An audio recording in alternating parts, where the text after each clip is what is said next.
Hello conquerors. तो आज हम लोग पढ़ने जा रहे हैं आईसीएसई मैथमेटिक्स क्लास 10th का जो पहला चैप्टर है गुड्स एंड सर्विस टैक्स, वो हम लोग पढ़ेंगे। तो सबसे पहले देखते हैं कि किस तरीके के टैक्स होते हैं इंडिया में, और गवर्नमेंट जो है किस तरीके के टैक्स इंडियन सिटीजन्स पे लगाती है।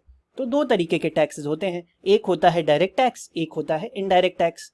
तो डायरेक्ट टैक्स वो टैक्स होता है जो कि इनकम पे लगता है। जैसे फॉर एग्जाम्पल अगर किसी की सैलरी जो है वो 7 लाख है, तो वो जो आ रहा है वो 5 लाख से 10 लाख के रीजन में आ रहा है, तो उसको कुछ 5% टैक्स देना होगा, और 10 से 15 लाख के बीच वालों को 10% देना होगा। तो ऐसे डायरेक्ट इनकम पे जो टैक्स लगता है उसको कहते हैं इनकम टैक्स। और डायरेक्ट टैक्स जो हर एक जो भी नागरिक है इंडिया का वो देता है अपने इनकम के हिसाब से, ठीक है।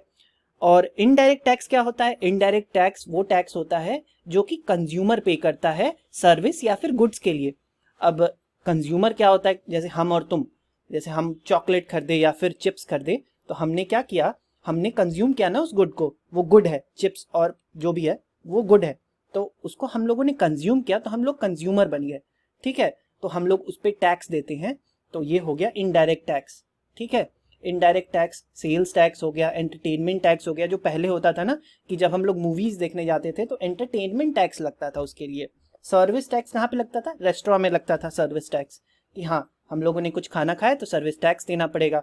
कस्टम्स ड्यूटी, एक्साइज ड्यूटी, ये सारी चीजें लगती थी। लेकिन अब क्या किया गया, अब सरकार ने सोचा कि हम एक टैक्स लाएंगे, सिंगल टैक्स लाएंगे, और one tax one nation one tax के हिसाब से हम लोग चलेंगे। तो हम लोगों ने लाया, क्या लाया सरकार ने? क्या लाया? सरकार ने एक टैक्स लाया जिसका नाम रखा GST, goods and service tax, ठीक है। और ये कब लागू हुआ? ये लागू हुआ 1 जुलाई को लागू हुआ 2017, ठीक है। ये क्लियर है। तो सर्विस टर्म से थोड़ा सा प्रॉब्लम होता है बच्चों को कि सर्विस क्या होता है। तो सर्विस जैसे कि कोई भी टीचर पढ़ा रहा है तो वो अपना सर्विस दे रहा है ना, सर्विस दे रहा है। तो सर्विस दे रहा है, तो अगर वो चार्ज करने लगे पैसा तो वो हो जाएगा सर्विस टैक्स। जैसे वो वाले टर्म में, जैसे गुड्स एंड सर्विसेज पे टैक्स लग रहा है ना, तो गुड्स तो समझ में आ गया, गुड्स पे टैक्स लगना, लेकिन सर्विसेज पे कैसे टैक्स लग रहा है? सर्विसेज पे कौन सी सर्विसेज पे टैक्स लगता है? तो जो भी सर्विस ऑनलाइन जो भी हम लोग लेते हैं सर्विसेज, जैसे कोर्स खरीदते हैं हम लोग, तो उस पर टैक्स देना पड़ता है हम लोग को, तो वो हो गया सर्विस टैक्स। तो वो गुड्स एंड सर्विस टैक्स में जो सर्विस है ना, वो सारी चीज़ें हैं, ठीक है। आगे बढ़ते हैं और देखते हैं कॉम्पोनेंट्स ऑफ जीएसटी। तो कॉम्पोनेंट्स ऑफ जीएसटी जो होता है ना, वो 4 कॉम्पोनेंट्स होते हैं। एक होता है सीजीएसटी, यानी कि सेंट्रल गवर्नमेंट जो कलेक्ट करती है टैक्स, उसको कहते हैं सीजीएसटी, ठीक है। एसजीएसटी क्या होता है? एसजीएसटी वो टैक्स होता है जो कि स्टेट गवर्नमेंट कलेक्ट करती है। और यूटीजीएसटी क्या होता है? तो अगर स्टेट नहीं है तो यूनियन टेरिटरी होगी, तो यूनियन टेरिटरी जो कलेक्ट करती है, यूनियन टेरिटरी कलेक्ट करते हैं, तो उसको कहते हैं यूनियन टेरिटरी जीएसटी, ठीक है। और इंटीग्रेटेड जीएसटी एक चीज होती है, आईजीएसटी जिसको कहते हैं। वो अगर पूरा का पूरा जो कलेक्शन होता है अगर सेंट्रल गवर्नमेंट से हुआ तो उसको कहते हैं आईजीएसटी। अब ये क्या बात हुई कि सेंट्रल गवर्नमेंट दो कलेक्ट करती है? तो हाँ, दो कलेक्ट करती है, दो टैक्सेस कलेक्ट करती है। जैसे कि अगर हम माने, देखो दो तरीके के सेल्स होते हैं। कौन कौन से दो तरीके के सेल्स होते हैं? तो पहला जो सेल होता है ना, दो तरीके में से पहला जो होता है वो होता है inter state sale. Inter state sale, inter state sale क्या होता है? सवाल ये उठता है। तो inter state, inter school competition होता है ना, तुम लोग के स्कूल में इंटर स्कूल कंपटीशन होता है, तो स्कूल से स्कूल के बीच में कंपटीशन होता है। वैसे ही इंटर स्टेट सेल में ना, दो स्टेट्स के बीच में ट्रेड होता है, सेल होता है, एक स्टेट से दूसरे स्टेट में सामान जाता है, ठीक है। तो इस केस में जब इंटर स्टेट सेल होता है ना, जब दो स्टेट के बीच में सेल होता है, तो पूरा का पूरा जो टैक्स होता है ना वो कलेक्ट करती है सेंट्रल गवर्नमेंट, ठीक है। तो सेंट्रल गवर्नमेंट कलेक्ट करती है, तो उस केस में आईजीएसटी कलेक्ट करती है, आईजीएसटी, ठीक है। और स्टेट गवर्नमेंट के पास कुछ भी नहीं जाता है, स्टेट गवर्नमेंट कुछ नहीं कलेक्ट कर पाती है। दोनों स्टेट, जो भी स्टेट 1 से स्टेट 2 में जा रही है, तो स्टेट 1 भी नहीं कलेक्ट कर पाएगी, स्टेट 2 भी नहीं कलेक्ट कर पाएगी। तो पूरा का पूरा जो जा रहा है वो सेंट्रल गवर्नमेंट के पास जा रहा है, तो उसको कहते हैं आईजीएसटी, ठीक है। और और आईजीएसटी पूरा मतलब जितना भी परसेंट होगा, मान लेते हैं 18% है, तो 18 का 18% पूरा का पूरा सेंट्रल गवर्नमेंट के पास जा रहा है, तो वो आईजीएसटी हो जाएगा। अब एक ट्रेड होता है, एक सेल होता है जो कि इंट्रा स्टेट होता है। इंट्रा स्टेट का मतलब क्या है? तो इंट्रा स्टेट का मतलब कि अपने स्टेट के अंदर ही, इंट्रा स्टेट सेल, ठीक है। Intra state sale. तो उस केस में क्या होता है कि अपने ही स्टेट में, जैसे बनारस से लखनऊ के बीच में अगर ट्रेड हो रहा है, बनारस से लखनऊ के बीच में दोनों जो सिटीज हैं वो उत्तर प्रदेश में आती हैं, तो उस केस में क्या होगा, उस केस में दोनों में सेंट्रल और स्टेट में बराबर बराबर बढ़ जाता है, ठीक है। यानी कि उस केस में CGST और SGST दोनों लगेगा, ठीक है। तो उस केस में CGST और SGST दोनों लगता है। और इस पर्टिकुलर केस में क्वेश्चन में दिया रहता है कि इंट्रा स्टेट सेल है, तो उस केस में पूछेगा इंट्रा स्टेट सेल में IGST कितना होगा। तो उस केस में IGST जो होता है ना, IGST वो 0 हो जाता है, IGST 0 हो जाता है। और ये जो होते हैं, जैसे 18% अगर टोटल टैक्स है तो 9% चला जाएगा सेंट्रल के पास और 9% चला जाएगा स्टेट के पास। तो ऐसे होता है इंट्रा स्टेट सेल में, आधा आधा बढ़ जाता है।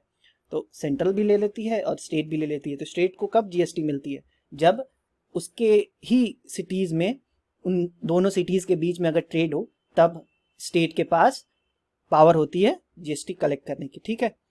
तो ये हो गई बात हमारी कंपोनेंट्स ऑफ GST के बारे में। अब आगे बढ़ते हैं और देख लेते हैं कुछ फॉर्मूलेज, बेसिक जो भी फॉर्मूले होते हैं वो देख लेते हैं। तो फॉर्मूले में क्या आता है, सबसे पहली चीज होती है फॉर्मूले में, सबसे पहला चीज होता है इसमें डीलर होगा, इसमें मैन्युफैक्चरर होगा ठीक है। तो मान लेते हैं कि ये मैन्युफैक्चरर है और मैन्युफैक्चरर ने कुछ सामान खरीदा, मैन्युफैक्चरर ने कुछ सामान खरीदा। तो मैन्युफैक्चरर क्या खरीदेगा, रॉ मटेरियल ही खरीदेगा ना। तो मैन्युफैक्चरर ने ये सामान खरीदा जो ग्रीन बॉक्स में है, मैन्युफैक्चरर ने खरीद लिया, ठीक है। अब इसने कुछ दाम पे खरीदा होगा, कुछ दाम पे खरीदा होगा मतलब कुछ पे किया होगा तभी तो इसको मिला होगा। तो इसको कॉस्ट पड़ा ना, कॉस्ट प्राइस हो जाता है। वो जो जिस दाम पे कोई खरीदता है सामान और फिर उसको बेचता है, तो जिस दाम पे खरीदा रहता है ना उसको कॉस्ट प्राइस कहते हैं। तो ठीक है, तो इसने कॉस्ट प्राइस पे खरीदा।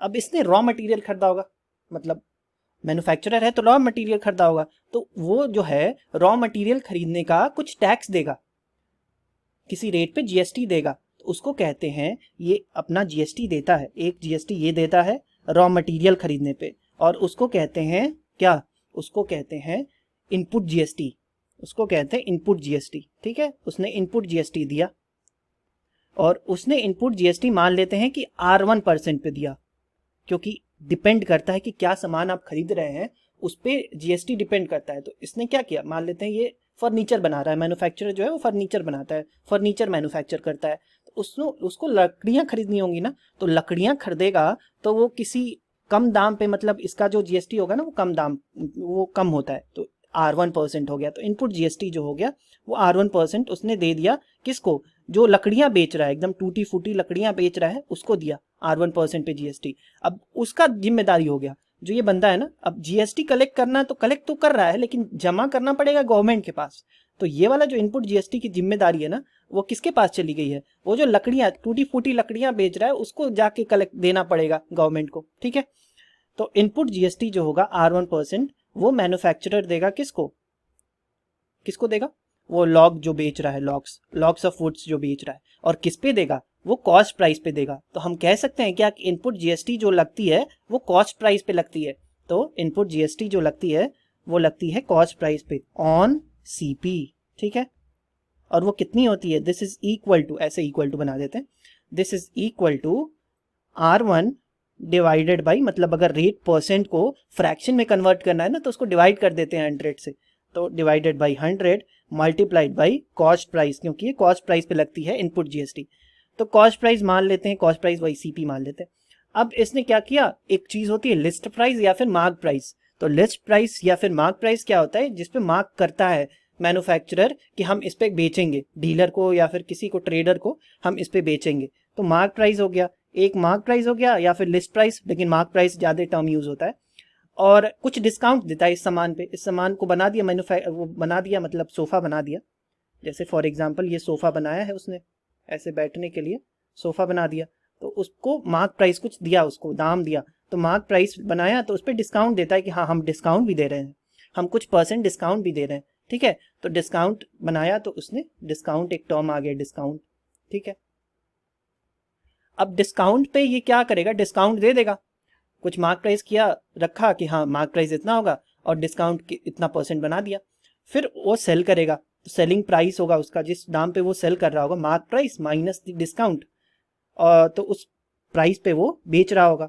तो ये कॉस्ट प्राइस हो गया इस सामान का, और एक हो जाता है सेलिंग प्राइस, ये हो जाता है सेलिंग प्राइस एसपी। जो सामान खरीद रहा है यहाँ पे जो भी बंदा है, डीलर है, मान लेते हैं डीलर ये, तो ये सामान खरीद रहा है, तो अब इसको जीएसटी देना पड़ेगा, तो इसको जीएसटी देना पड़ेगा, तो ये जीएसटी देगा, बिल्कुल देगा जीएसटी। तो इसने जीएसटी दिया R2% पे, और इसने किस पे दिया, इसने दिया सेलिंग प्राइस पे, मैन्युफैक्चरर के सेलिंग प्राइस पे इसने दिया।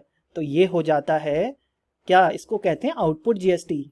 मैन्युफैक्चरर के लिए जो आउटपुट जीएसटी है ना, वो ये है, और ये किस पे लगता है, ये सेलिंग प्राइस पे लगता है आउटपुट जीएसटी।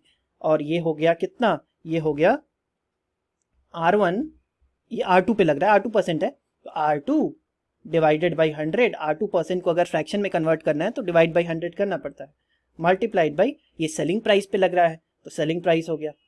तो ये किसको दिया, मतलब ये कौन दे रहा है, डीलर दे रहा है मैन्युफैक्चरर को।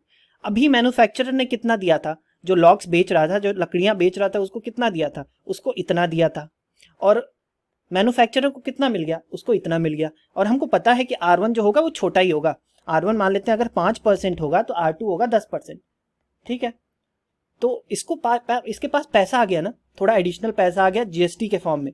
तो अब ये जो एडिशनल पैसा है वो क्या करेगा, वो सरकार को देना होगा, वो सरकार का वो है, हक है उस पर।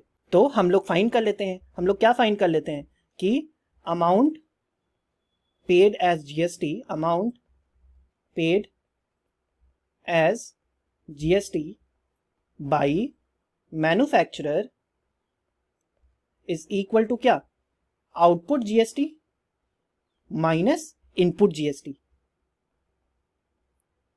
ठीक है। ये हो जाता है हमारा कि मैन्युफैक्चरर कितना देगा सरकार को जीएसटी के फॉर्म में, तो ओजीएसटी माइनस आईजीएसटी। तो ये सारे हो गए फॉर्मूलेज, और हम लोग अगले वीडियो में कुछ क्वेश्चंस भी करेंगे। तो अगर ये वीडियो अच्छी लगी हो, क्वेश्चंस जो भी थ्योरी जो पढ़ाई गई है वो समझ में आई हो, तो लाइक कर दीजिएगा, और अगर ऐसे और वीडियोस देखने हैं तो सब्सक्राइब कर दीजिएगा चैनल, ठीक है। Thank you so much.